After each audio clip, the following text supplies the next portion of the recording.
These motion detectors, door contacts, bed pressure pads, and so forth. Those are some of the devices that we put in a home, and they're very discreet. But they talk back to our server, which is in the cloud, and enable that to read and understand all of the data to understand how the seniors are living their lives. And through reading that data, we can understand a baseline of what's normal and what's not normal. So we can know that mom typically gets up every day at 8 o'clock, so that if it's 9 o'clock, if she's still in bed, we can issue an alert for that. Another thing that we do that's proprietary for us, and we have a patent filed on this, is a thing called fall detection by logic.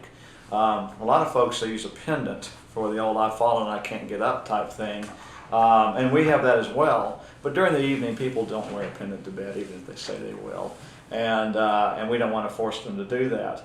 But through fall detection by logic, we can protect them during the evening hours. We're watching whether they're in or out of bed. And I say watching, there's no video in the system, that's just through these devices.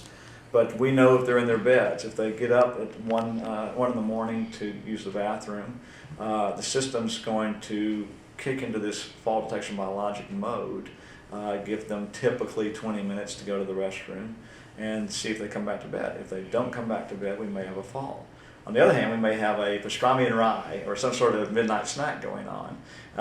In that case, the good news is we can figure that out, because the system will begin to poll the motion detectors and to see is mom in the kitchen making a sandwich, is she in the den watching reruns or what have you.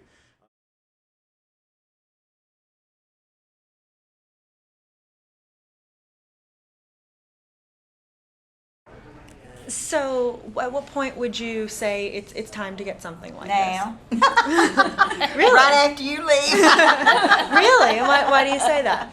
Oh, I'm ready. I mean, I have a bad heart, and it could explode any day, so. Just precaution? And every year there's something wrong with you. It just happens, that's the way it is. And I don't want to get too old that I don't even know what it is. And the way I feel I'll take about it. it is, when I'm home, it would do me no good to have one here, and I'm over here, like we said, this week we were here every day. It was like we live here. And when I'm home, I try to carry my little portable phone with me around. So I figure, why should I spend for it? Okay. So that's one reason I would hesitate. It would not take care of me driving back and forth, or when I'm over here, it wouldn't do me any